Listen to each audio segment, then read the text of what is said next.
There's only one thing worse than your neighbor weed eating at 5 o'clock in the morning, or the fact that your air conditioner doesn't work in the middle of August, and that's wires. It's 2023. Why are we still dealing with wires? If you're like me and still plugged into wired Apple CarPlay in 2023, I have a perfect solution for you. This is called the Carlinkit 5.0, also known as the 2-Air Wireless USB Adapter. It plugs into your car's USB port through the same port that you use to plug your phone in for wired CarPlay or Android Auto, except now you get to eliminate one wire from your life.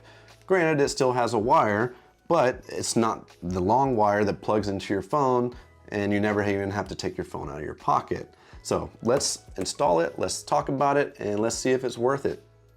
All right, let's get this thing unboxed.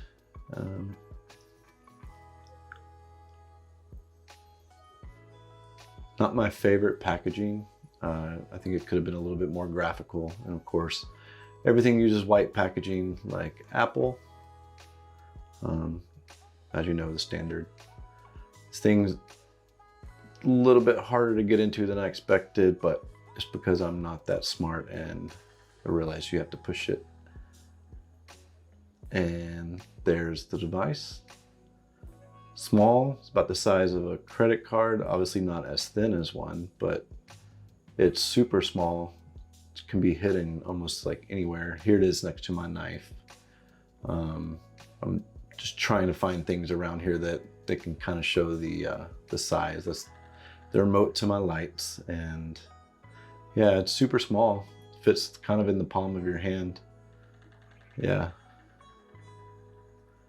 Like you could take it, put it in your pocket. I don't know why you'd want to do that, but you could. So comes with the device, and let's see what's under here. So we have a USB-A to USB-C adapter, which is what I would use on my Kia EV6.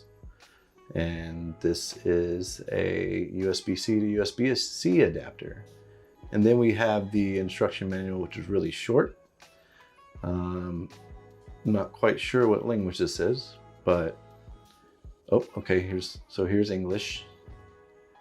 And yeah, so short and sweet. It's plug and play, so good thing that's short. You should just be able to plug it in, link it up with your Bluetooth, and be good to go. And that is the unboxing. So let's get to the car and get it plugged in and install it. Okay, so I'm gonna take the Carlinkit. It's a dongle. When you do plug it in, you might want to hide it somewhere. Use double-sided sticky tape to hide it under your dash or wherever your USB port is. My USB port for the infotainment center is all the way down here on the floorboard. So it's really hard to reach in the EV6. So we'll plug that in there. And we should start seeing some lights. Yep, there's the lights showing that it's getting power. And the next thing we'll do is pull up our phone. We have the Bluetooth. So once the Bluetooth shows up down here, we will connect the Bluetooth. This first time, it takes a few minutes, but after a little while, once you get it established, every time you hop in the car, it should connect automatically. It takes about 10 to 12 seconds. Okay, this is taking a little bit longer than I anticipate. So let me reset my Bluetooth.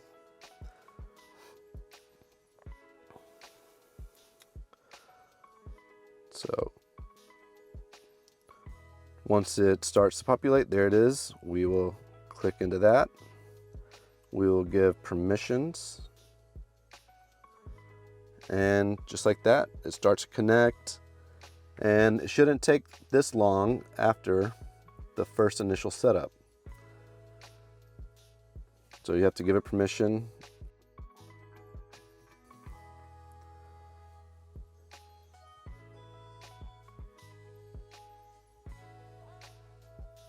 And there we go. Now we have wireless Apple CarPlay. And it's really responsive.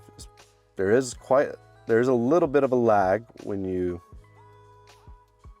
do play music, so do my favorite podcast, see how long it takes for it to play.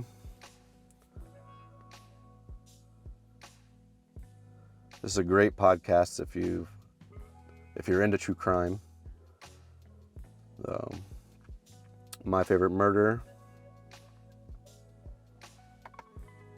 Let's see if I have the volume turned up. Destroyed Yep, by there it fire, goes. and all of the structures were destroyed. Damn it, that'd be so cool to do.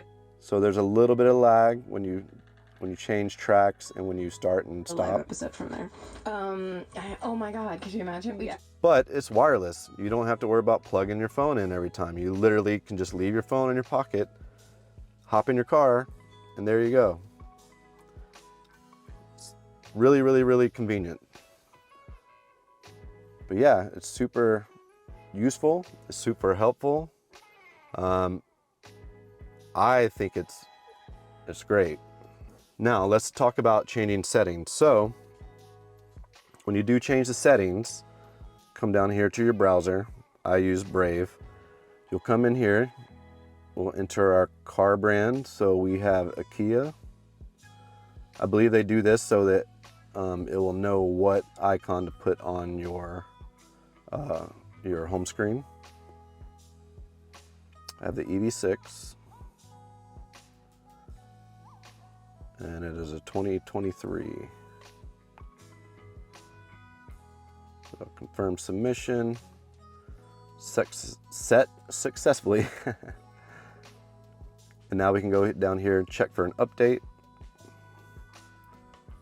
Already the latest version.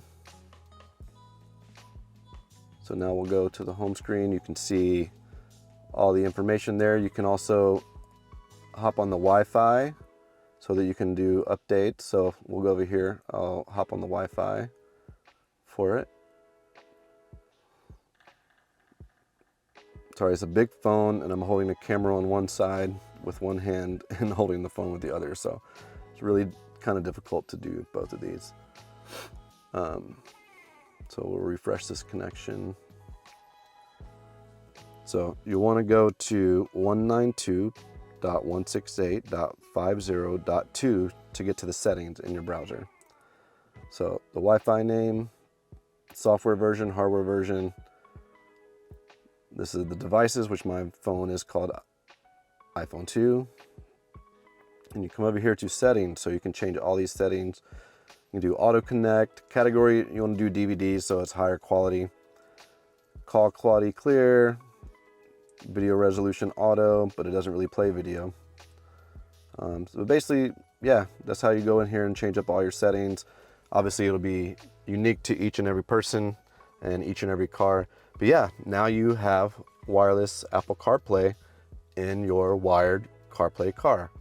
All right, guys, thanks so much for watching. If you like this content, if you want to see more of it, please hit that subscribe button, hit that like button. Also, if you want to pick up a Carlinkit 5.0 for yourself, there's a link down in my description to Amazon. Normally they give you like a $20 to $30 off coupon. So go pick one up for yourself and I'll see you in the next video.